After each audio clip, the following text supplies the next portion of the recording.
Now you might be surprised by Mazda 3s. This is a brand new one, 2023 Mazda 3 Turbo.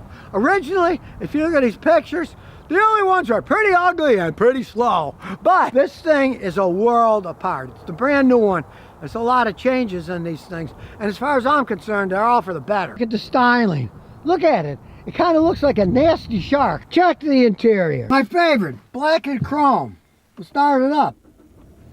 Japanese car, of course, it's going to start right up. Everything you need to know right in front. Got a nice little infotainment screen that doesn't ruin your view. Pretty well designed, got a nice armrest. You can control everything here, right with your hand. What I like about this is not a CVT transmission. Automatic, that you can shift manually. It goes pretty good just by itself, but it's not a CVT. Let's check the back seat out. There is lots of room. Nice armrest if you don't want a third person there. Not tiny. There's room in this car. Now, as you can see in the trunk, it's got a reasonable amount of space. Realize it's a relatively small car. I mean, there's only so much space you can have, but of course, the seats all flip down. You want to carry stuff, you got a lot of room in the hatch then. There's all kinds of space. So give it a slam. Nice and solid. My favorite thing really is it is made in Japan. Like I always say, you want a Japanese car, you're better off with one made in Japan. They just do a better job. They're conscientious workers who care. In Japan, working in a factory is a good job. In the United States, it isn't seen as such a thing anymore. It was when I was young, but it isn't anymore. The fit and finish of this thing is perfectly fine. This isn't like a $70,000 electric car from Elon Musk where nothing fits right. They rattle when you go down the road. And I don't know what it is about the Japanese robots, but they do a heck of a job painting these cars. Now it's got the little sign, Skyactiv G Turbo. The turbocharged 2.5 liter 4-cylinder engine. Now, you got a choice here. This year, the new one's 2023, they only come with a 2.5 liter engine. They figure they get good enough gas mileage with this with the Skyactiv setup. He regularly gets 35 miles a gallon or so on the highway, driving at regular speeds, right? So it gets good gas mileage. It's not a tiny engine like a 1.5 liter or a 3-cylinder engine or those insane Nissan variable compression engines that, yes, they will get gas mileage and yes, they have power, but will they last? Now, the owner was seriously considering getting a Toyota Corolla hot hatch, but he doesn't like the CVT. Neither do I. I would love a Toyota hot hatch with a 6-speed automatic transmission. He got this transmission and he loves it. The way that it shifts, you can put it in sport mode, you can put it in eco mode, you can drive it whatever way you want, and you don't have to worry about the complexity of a CVT transmission. Yeah, they get a little bit better gas mileage. Car that looks like this and zippy, you're getting 35 miles a gallon. Do you really care about going into another higher level of technology for a couple miles a gallon? I think it's stupid. Now, as we go inside, the owner of this car is smart. Rather than pay a lot of money for factory stuff, put his own camera set up. And guess what? It only cost him 300 bucks. He bought it, did it itself. Not hard to install, right? Do not buy a new car and pay thousands and thousands of dollars for additional things like that when you can easily add them on. It's warning me. Oh, I don't have my seatbelt on. Yeah, I'm not driving anywhere. That's why. Really nice interior, stitched up nice, matches. It's not like those really expensive new Corvettes where a bunch of them, the stitching didn't even line up right when they built them. The Japanese build cars in Japan correctly. They care about how it's done right. Look, it's beautiful looking. Big old giant usable glove box, humongous cup holders where you can easily reach them. You don't have to look back. It's right there. No line of sight. Of course, it's got cruise control, but it's got that active cruise control, and he loves it once he gets used to it, so it won't get too close to people. Then it will pass when it sees there's time to pass. And what I like about this car is, look, things are basic, but everything you want. The fan, the temperature, the AC, whatever you want, touch of a button, simple. You don't have to sit there scratching your head wondering what button goes where, how does this work? It's set up nice so you can easily do it. And of course, if you want to mess with the computer, scroll through it all, push all your little buttons and stuff. I mean, it's easy to navigate and it clicks. I love this because I am not a fan of touch screens on a car. They're too sensitive. You're driving down the road bouncing. I would rather have click, click, click. It's solid. It stays on the click. Then when you push it, it goes to it. Turn it off. Simple. You're not fooling around with some kind of a computer mouse while you're driving down the road. I like the layout, but let's see how it runs. Now, it's got a nice backup camera with good contrast. Look at that. You can really see the contrast there. It's not some sloppy one where the pixels are just garbage. You can really see. Yeah, it's somewhat smaller, but I mean, how big do you need it, you know? And like I said, you can see it's not distracting because it doesn't block any of the glass. How do door locks work? Now, it also has, of course, the modern stuff. Heads up there, it's telling us the speed limit while we're driving down the road. That's really handy, unless your wife is sitting behind you and she sees it. But luckily, if she's sitting next to you on the right, she can't see it, because only the guy sitting here can see that. Some things you don't want your wife to know about. Now, the first thing I noticed, it's a relatively quiet car. If you were ever in an early Mazda Model 3, they were like tin cans. This is no longer a tin can. Now, it handles really well. And yes, the ride is a tad on the harder side, because that's what somebody who buys one of these turbos wants. Handling and fun driving. You're not buying this to be riding on a magic carpet ride. You expect to feel the road because you're driving on the road. So we're coming up to our little drag strip here. I'll look in the rear view mirror. There's nobody behind us to hit us, so let's see what this thing does in sport mode.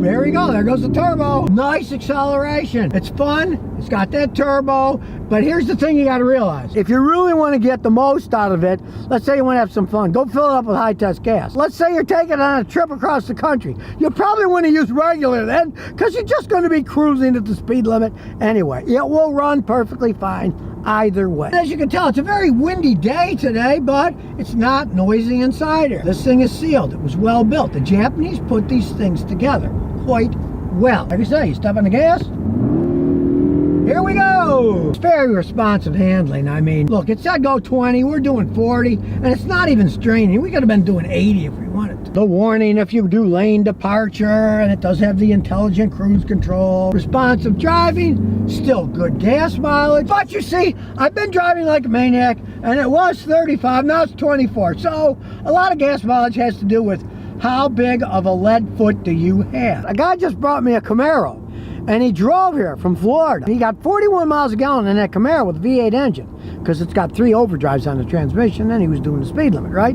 But we drove it around like maniacs, and it got 3 miles a gallon. So it went from 41 to 3. This one just went from 35 to 24. So I'd rather do this than get all the way down to 3. So we're back where we started from. As you can see, this thing isn't even moving. I mean, you could probably balance nickels on there. It is an extremely smooth 4-cylinder engine. You can't tell whether it's in park or drive. It doesn't sound any different. They turned it into a fun to drive car that looks like it's gonna last quite some time. They ditched the idea of the stupid CVTs that I hate. Put in a very reliable automatic transmission that still gets good gas mileage, has plenty of pickup, and of course you can put it in sport mode if you want the most. It is an actual transmission where you're shifting actual gears. It isn't one of those CVTs with the fake gear shift where the tack will go up and down, but there's no gears to shift. It's just an illusion of the manufacturers. This is a real transmission that you're actually shifting the gears in, and you can feel it in the better performance. They've gone a long way from the early Mazda 3s, I'll tell you that. Enough room in the back, short, easy to park. The all-wheel drive, that's people's choices. They live in Indiana, and it snows a lot. They don't want to get stuck. Guess what? They're not going to get stuck. The fact that it can get 35 miles a gallon with all-wheel drive, that's something, because I have tested many all-wheel drive vehicles that they were rated up there. I drove a Lexus. It was rated at 35 with the all-wheel drive, and it had a 4-cylinder engine. You know what I got in that thing? 22 miles a gallon driving the speed limit in Texas. The ratings were complete baloney. That's why I do these videos. People bring their cars and I get to see what they actually do, not what some fantasy dynamometer test shows, an actual one, or what they're getting, the kind of mileage that they get. And they admit, you go faster, you're gonna get worse gas mileage. But it can get 35 miles a gallon if you're just driving down a highway. It's not make-believing. For an all-wheel drive vehicle, that's pretty good gas mileage.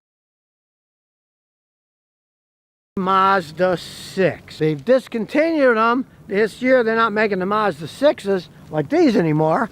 They are going to make the 2023 Mazda 6s that are completely different. They'd have a straight 6-cylinder engine and a rear-wheel drive. It'll be a thing where they'll probably mark them up really high, but he paid 20 grand for this thing brand new. I'm sure it's not rear-wheel drive like the new one's going to be. It's front-wheel drive. But on the other hand, the best gas mileage you ever got was going 76 miles an hour, and he got 42 miles a gallon. And he gets in the high 30s all the time, driving it normally on a highway. Now, I gotta say, it's a beautiful car, especially in this candy apple red. He does have a ding here. He was putting a camper top on his truck, and it fell and hit it. And then somebody dinged his door here, but I mean, what can you do about that? We get inside. It does not look like the interior of a $20,000 car. It's black and chrome. It looks nice. And it's got a 6-speed standard. It does have the modern technology of electric parking brakes and that crazy stuff. But the little panel here is integrated into the dash. It's not sticking way up like some of those Toyotas do. And there comes a little Mazda. Of course, let's give you a warning. Cruise control, everything on the nice small steering wheel. I like a small steering wheel. Now, it is pretty much a sports sedan. There's plenty of room for people. And it's pretty luxurious for a $20,000 car, really. Now, he's mad because it doesn't have a button to pop the trunk. You gotta pull a release button. It's got a humongous trunk. Hello in there. I like mechanical stuff. It doesn't break. You get an electronic trunk opener and it breaks. Good luck. This is simple technology. And as you can hear, it's solid. All the lines, unlike a Tesla, line up. It's a beautiful looking car. And you know why? Check the sticker. Check it out. This baby was made in Japan. That's what you want. Sad but true. The Japanese have a certain Zen thing going on in Japan. They make them better there. That's just the way that it goes. They're serious about the stuff. They care about the stuff. Unlike a bunch of the crap they're now making in Mexico and shipping them over here, people are treated better. They're seen as a family. They don't have wide gaps. They don't rattle. They run and run and run. They don't burn oil. They get good gas mileage. As we go under the hood of this one, this is the Sky Active technology. It's a 4-cylinder engine. Take this stupid beauty cover off and we'll throw it in the grass. There it goes. It's a 2.5 liter, 4-cylinder engine. They're really well-made engines. Of course, they got timing chains on them, not rubber timing belts. I don't know why they want to hide the stuff. I like looking at the technology, but that's the way that it goes. And of course, it's got anti-lock brakes and all that stuff on it. Now, just for fun's sake, I'd love to get my hands on one of the new 2023s. Whenever somebody gets one, contact me and bring it over here. I'll even wash and wax it for you. If you bring it to me to look at, I'd like to try it out. But for $20,000, this is a fun zoom car to drive around. What are you going to get for 20 grand these days, you know? Even a little Mavericks, they said they were going to be under 20. The cheapest one I've ever seen was $26,000. And it doesn't drive like this thing does, or get this kind of gas mileage. Now they got high compression engines. They're 13-to-1. It's a Sky Active technology. But don't think you have to buy premium gas. He runs regular gas on it, gets a great gas mileage, and it runs perfectly fine. The Mazda engineers knew what they were doing.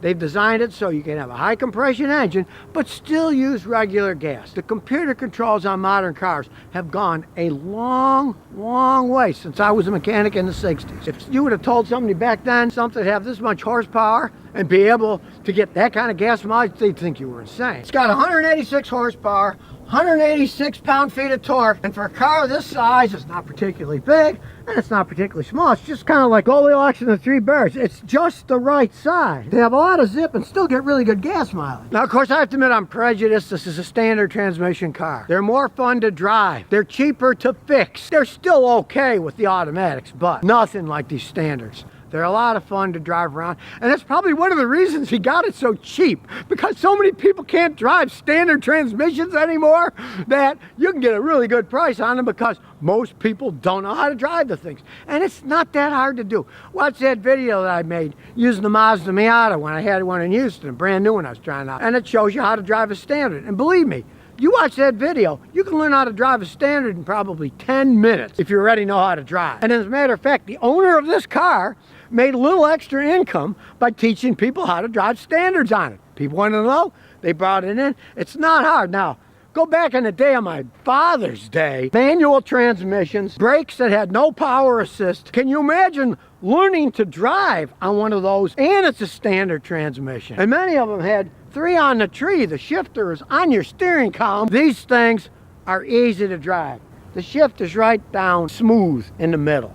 It's numbered in case you forget. 1, 2, 3, 4, 5, 6 in reverse. It's not hard to learn if you already know how to drive. Don't ever let that scare you away from buying a car, because one, you're going to get a much better deal. You're going to have a lot more fun driving around. And of course, if you ever kind of get stuck somewhere, nothing's better than a manual transmission. You can rock it, you can go back and forth. If it's slipping too much, you don't start out in first gear, start out in second gear. Then the wheels won't have as much torque and it won't spin as much. He's in Missouri, it snows in Missouri. He does have a set of 4 snow tires because he likes driving hard. That's why he bought this car. And he has a lot of fun driving around and not losing. But to give you a perfect example, I got a friend in Buffalo, and he's got one. He didn't put snow tires on it in winter. Now, mind you, a few weeks ago when it snowed, I just went through Buffalo and they had that 6-7 feet of snow in one day. He didn't go out then. He waited till the snow plows came. But it wouldn't matter what you had on these because the big 18-wheelers would even get stuck. When there's that much snow, it doesn't matter what kind of tire tread you have. You're not going to be able to drive through until the snow plows push the feet of snow out of the way. Now, I asked him about complaints. He said his only one really was that it didn't have a button on the key to pop the trunk. And it doesn't have a sunroof, but he was kind of joking about the sunroof. They're annoying, they leak. It's either too hot or too cold to have them open. And if you leave it open and you forget, water gets in, mosquitoes get in. So I actually think the lines look better without a sunroof. I think they ruin the looks of a car. And this is such a nice looking car. Why would you want to put a hole in the top of it? Like the hole in my tooth since my hockey tooth fell out. Now we'll close the hood, take it for a spin. So you notice it's extremely quiet. It really is a nice sports sedan, I gotta say. I haven't seen anything like this for $20,000 in a long time, but that was back in the day when people were making $1.10 an hour. And it handles really well. I forgot to tell him to turn some. His infotainment system's down, so he's got to get that fixed. Just happened, so he's going to try to reset it to get that going. Sometimes a bit too much technology. Screeching halt here, and here we go. On your mark, get set, go! Well, I heard those tires squeal. This is a fun little car. And even though it handles well, it's not too tight. It rides quite well too. Okay, we're resetting the car by restarting it, and here it comes. It's coming back. A minor glitch, who knows? Something happened, but it's working now. I do have to say I'm utterly impressed by a $20,000 car that rides around like this, doesn't burn oil. If you don't push it, you get 40 miles a gallon on the highway.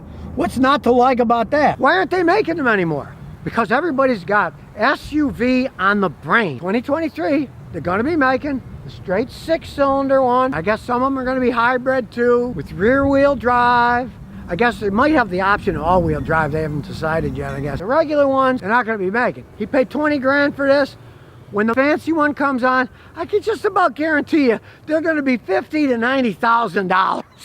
Just because it's a unique situation where somebody wants a rear-wheel drive sports sedan. They're going to pay money. They're going to ask enough to begin with, and then there'll be a limited amount called up dealers. Nobody has them. I said, do you know if you're going to get them? The salespeople, they didn't know anything. Then they asked other people, they didn't know anything. And eventually I realized nobody knows anything at the dealerships about them. So good luck if you're going to try to find one, because there aren't going to be that many out, and they're going to charge a lot of money for them. And it won't be a cheap bowl of fun like this. It would be an expensive bowl of fun that would be hard to find, so they'll probably mark the heck out of them. But really, to have this much fun in a car that looks this good for $20,000, you can't go in the past and buy one, but if you can find a used one of these things out there, my advice is go right ahead and buy it.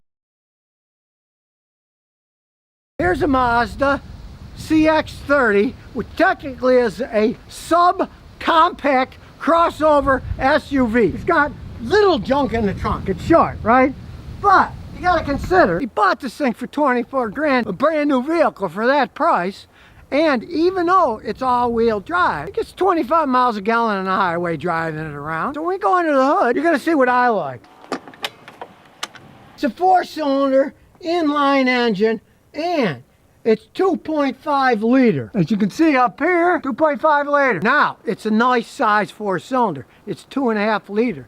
This isn't one of these crappy little 1.5, 1.4, 1.1 with turbo, maybe 3 cylinders instead of 4. It's a good sized engine. He took the beauty cover and he threw it away. He's got the land of the rising sun here for the Japanese car, but alas, he was fooled. As we open the door, there's the sticker.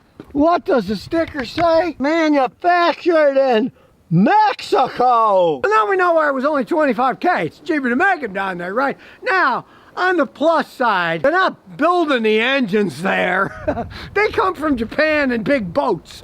It is still a Japanese vehicle. You know me, I'd rather have one made in Japan. But the price that he paid, consider the average American new car today is $45,500 as of today. So, for about half of the price, you got this thing. Beggars can't be choosers here. You can't have your cake and eat it too. If you buy a Japanese-made vehicle, generally you're going to pay quite a bit more for it. A little bit higher quality, and you're just going to pay more. But he's got no engine problems with it, no transmission problems with it. The only problem is He's like me, he's getting a little bit long in the tooth. So he ran into his neighbor's basketball court.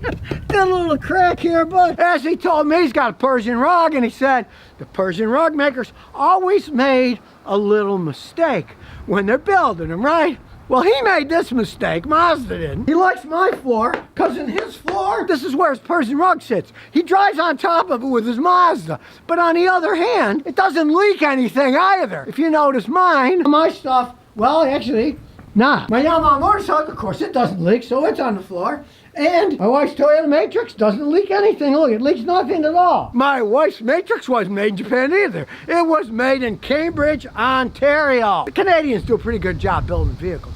I even had a Ford Maverick that was made in Oakville, Ontario. And it was a great vehicle. I paid $550 for it.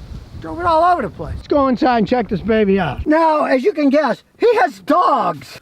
And they get the car really dirty, so this is just a seat cover he put on. The actual seats are underneath here. They're nice seats, but he didn't want the dogs destroying them. Black and silver, it's, you know, it's nice. And when we start it up,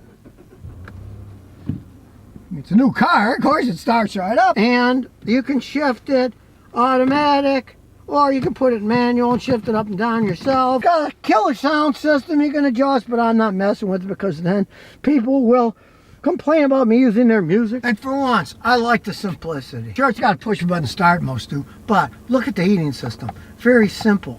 You just push the button, shows where it's going. Here we got AC, here we got heat, and there's the speed. I mean, you can't really argue that. Simplicity. You can set it. It's a little too hot or cold, you can adjust it. No digital nonsense. And as you can see, driving it over here, he's getting 27.9 miles a gallon. 2.5 liter, 4-cylinder, all-wheel drive vehicle. That is pretty good gas mileage. There's no arguing that. 25 grand is 25 grand these days. There's no sunroof, which I don't care. I never use them anyway. Nice alloy wheels. And it is a subcompact crossover. So, yeah, it's got a relatively small trunk, but then again, you start flipping all this stuff down, you can make a lot more space. Sounds nice and solid. We check out the back seat. It is subcompact. There's room, not outrageous amount of room, not totally tiny, but it is a subcompact crossover SUV. So let's get in, take it for a little spin. Oh, I really like this cool phasing in there. That is cool, I gotta say. They did a nice job with it. That's got a backup camera. It does a pretty good job. Not gigantic, but it's an economy car. Now, being a subcompact crossover SUV, there's a lump here. Let's see what happens. It didn't drag. It's high enough to go over the big hump. And I have to say, it's a pretty typical subcompact crossover SUV. You're going to feel bumps when you're on the bumpy, just like in my wife's Matrix. You feel the bumps. The ride isn't the greatest, smoothest ride in the world. They're fine when you're on a smooth road, but when you hit bumps, you're going to feel it. It's a subcompact. You know? You can't expect miracles here. So let's come up to our little stoplight. What kind of acceleration this little thing has. After all, it is a Mazda zoom zoom, right? Here we go. And it does zoom zoom. I gotta say, 2.5 liter engine. It's got plenty enough go. And as we come to a turn, we'll speed up a little.